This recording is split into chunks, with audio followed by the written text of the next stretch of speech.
আসসালামু আলাইকুম। আমাদের আজকের সম্মানিত রুগী ওনার নাম হচ্ছে কি নাম ভাই? জোনাথন মান্ডা। ওর নাম হচ্ছে জোনাথন মন্ডা। বাসা কোথায়, দেশের বাড়ি কোথায় জোনাথন? দেশের বাড়ি ময়মনসিংহ। এ, আচ্ছা, ময়মনসিংহ। কি কি জাত জোনাথন তোমরা? আমরা খ্রিস্টান। আচ্ছা, জোনাথন ওরা হলো ধর্মে খ্রিস্টান, কিন্তু সে উপজাতি গারো। সে গাজীপুরে চাকরি করে। আজকে আমার কাছে কিছু সমস্যা নিয়ে আসছে। কি সমস্যা জোনাথন, একটু শুনি। সমস্যা মূলত আমার ঘুমানোর সময় নাক বন্ধ হয়ে যায়, আবার গভীর রাত হলে কাশিটা বেশি বাড়ে, বেশি ঠান্ডা হয়, আবার বুকের সমস্যা হয়, এটা শ্বাস নিতে কষ্ট হয় আমার। আচ্ছা, আমরা একটু দেখি যে ওর আসলে কি সমস্যা।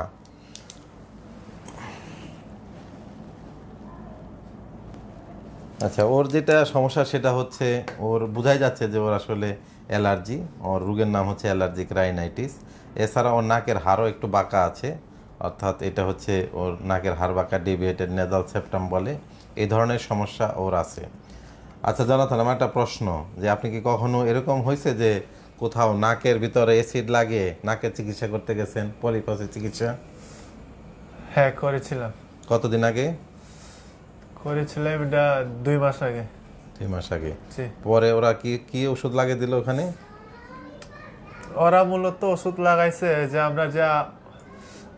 আমরা পেয়ারা খাই না, যে কাঠির মধ্যে একটু মেডিসিন দিয়া, মনে করে যে এভাবে শোয়াইয়া ওই কাঠি দিয়া এই যে এভাবে করছে, মাংসের মধ্যে লাগিয়ে দেয়। হ্যাঁ, হ্যাঁ। আচ্ছা, তাহলে ও আসলে খুব একটা অপচিকিৎসার শিকার। ওকে পলিপাস চিকিৎসার নামে ওর নাকে অ্যাসিড লাগানোর চেষ্টা করা হয়েছিল, একটু লাগিয়েছেও, কিন্তু ও সচেতন, সেই জন্য ও লাগাতে দেয়নি, সেভাবে লাগাতে পারেনি, কিন্তু সে গিয়েছিল, অল্প একটু লাগিয়েছে। তো আসলে ওর সমস্যা, ওর কোনো পলিপাস নেই কিন্তু নাকে। ইভেন ওর নাকে কিন্তু মাংস বাড়া নেই। ওর নাকে দুইটাই সমস্যা, একটা হচ্ছে অ্যালার্জির সমস্যা, একটা হচ্ছে নাকের হাড় একটু বাঁকা।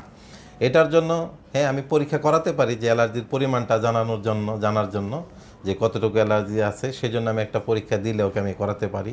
নাকের হাড়টা ভিতর দিকে আরও কতটুকু বাঁকা আছে, সেজন্য আমি ওকে চাইলে ওকে একটা পরীক্ষা করাতে পারি। কিন্তু আমি ওকে কোনো পরীক্ষা করাচ্ছি না, সকল প্রকার পরীক্ষা নিরীক্ষা ছাড়া ওকে আমি অ্যালার্জিক রাইনাইটিসের ট্রিটমেন্ট দিচ্ছি।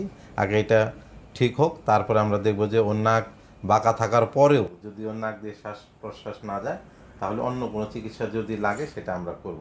কিন্তু আপাতত আমি ওকে কোনো পরীক্ষা করাচ্ছি না, সকল প্রকার পরীক্ষা নিরীক্ষা ছাড়া ওকে আমি ট্রিটমেন্ট দিচ্ছি।